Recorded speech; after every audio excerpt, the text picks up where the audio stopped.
This has not been a good start to the second season of Racing Formula League. As we head into the Monaco Grand Prix, there has been 5 races, and I have DNF'd or been disqualified 3 times. 3 times I've retired from the race. Actually, technically twice I did not finish, and once I was disqualified for some BS reason. The only times I've scored points this season was Bahrain, 9th place, and then the 2 Baku races where I got 3rd and 5th place. But as we head in towards Monaco, there's a sense of maybe hope that we can get a good result. 1, because it's Monaco. 2, anything can happen. And 3, I usually have great pace around Monaco. So this is round 6 of Racing Formula League Season 2 on the Xbox One. I am in the Ferrari and we're going around Monaco Street Circuit today for the Monaco Grand Prix. And heading into this race, I practiced all week long, but on the lead up towards the race, mainly Friday and Saturday before I started qualifying, for some reason I didn't feel good, especially when it came to the chicane. I didn't feel like really good and quick, but I did 3 runs. As you can see, this is my first run on the super soft tyres. I wanted to go from the hardest tyre to the hardest to the softest tyre compound in qualifying, just to try and build my confidence, because Monaco is all about building your confidence and building up that speed throughout the session. So as we head towards Tabak, Atmaz sets the fastest lap of qualifying session, 1 minute 8, and to be honest, this lap was decent for the super soft tyre as we head towards Raskas and then the final corner. Very tricky, the last sector, mainly if you don't have the right setup on.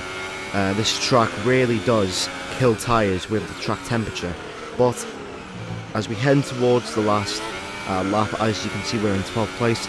I'm on the hyper soft tyres now, and to be honest, it's a decent lap, but it's nowhere near the top runners, and it's just a shame that I couldn't be quicker than the front runners. But as we come in towards the final corner, my teammate Danny F31 is ahead of me, so he's going to give me a slipstream, and we cross the line, and it's only P9.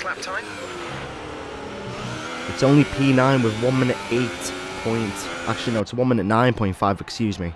So Antmaz takes pole, King Liam second, we're down in 9th. Vapid Koot is in 10th. And yeah, as far as the season is concerned, the season hasn't really went that well. We've basically got a 50% chance finish ratio. We've had 6 races, well technically 5, if you don't include the second race at Baku. But we need to build some momentum if we want to really start, pounding in on the championship. So we start in 9th place with Monaco. Anything can happen. It's the Monaco Grand Prix for round 6. Lights out and away we go. A decent start there by us. As you can see, Jolly there in the Red Bull. I think Diablo's left the league as we head towards turn 1. Very cautious in towards turn 1. You don't want to be over aggressive in towards the first corner, otherwise the front wing will be flying away into another universe.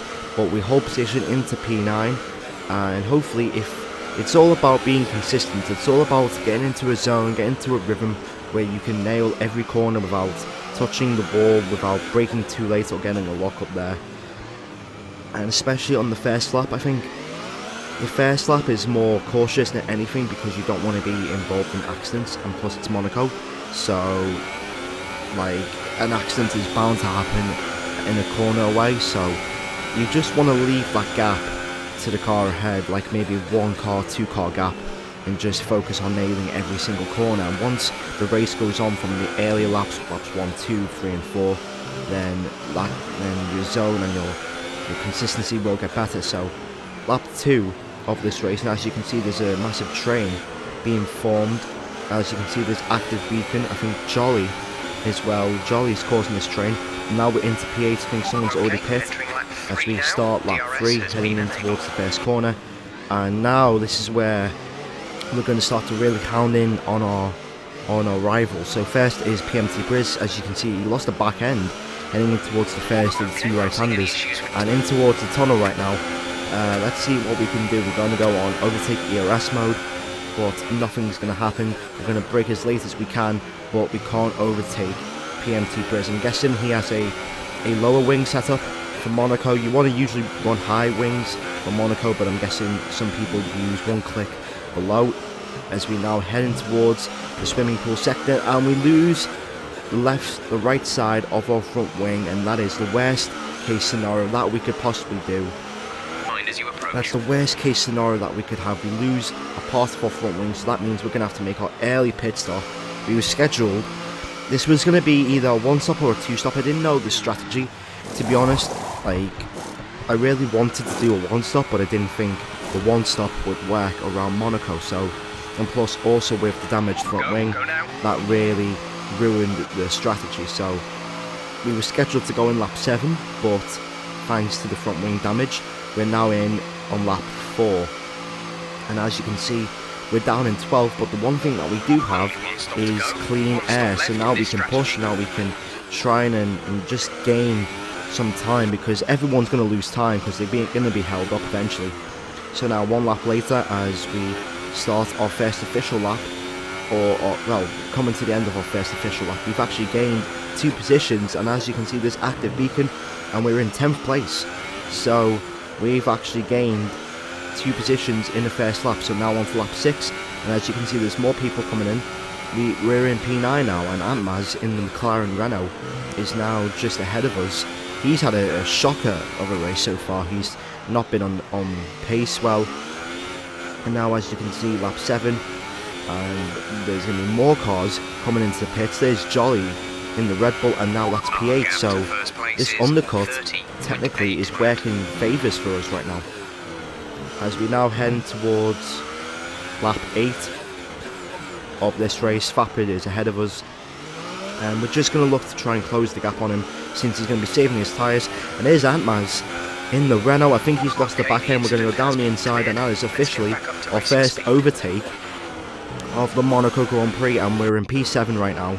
And now, as we head towards the later stages of lap 9, we are all over Vapid, and plus Vapid did say before the race that he was going to save his tyres and he wasn't going to hold anyone up, and plus also he's on a pad as well, so the pad on this game is really terrible. So as you can see, he lets us through in the tunnel. He doesn't want to fight us, so that's P6, technically our second overtake of this race, but Vapid was going to let us through regardless, since he's doing a completely different race and he has a completely different philosophy towards us. So now lap 24, now our main rival is Ben JP12.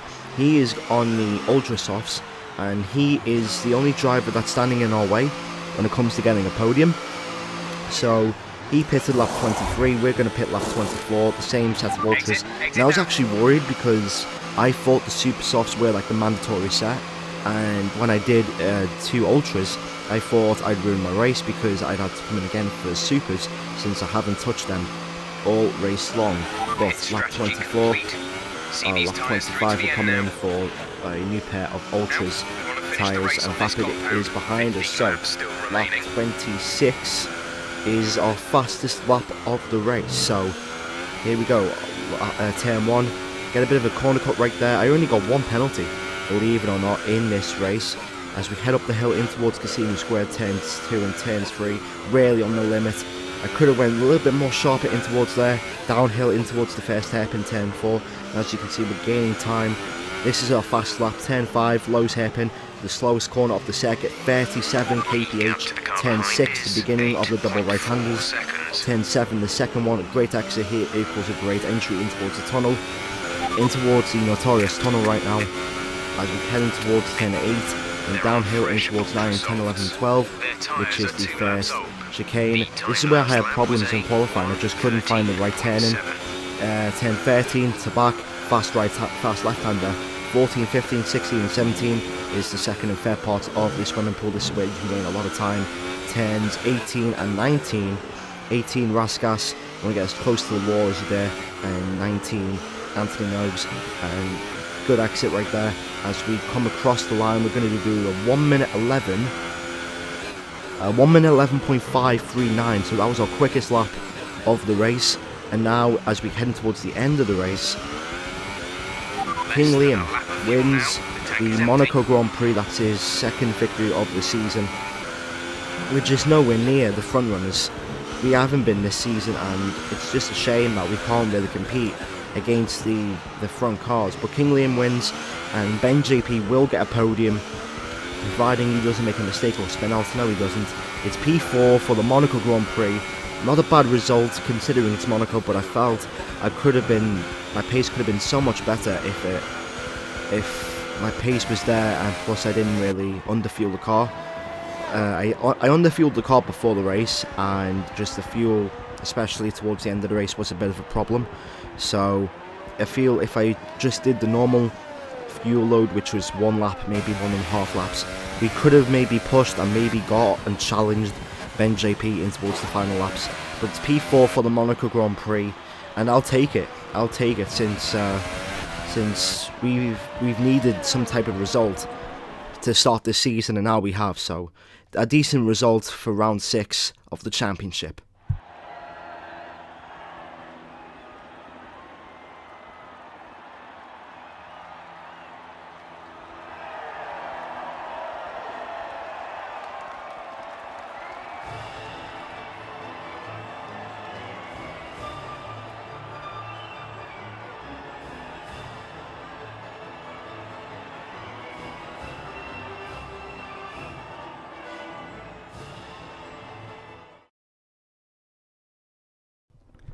So the Monaco Grand Prix is done. We came P4, Ben JP finished 3rd place, King Liam finished in first place, and the Boy came 2nd.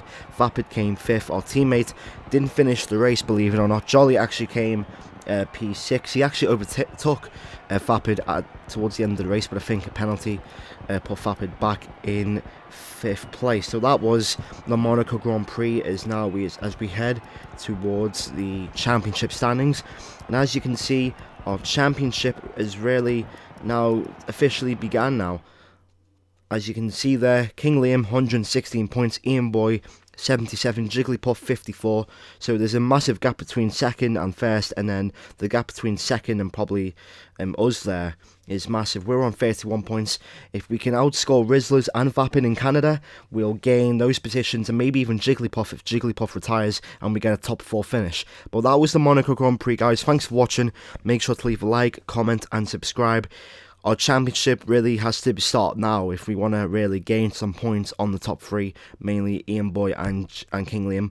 But thanks for watching. Make sure to leave a like, comment and subscribe, and I'll see you all in the next video. Goodbye.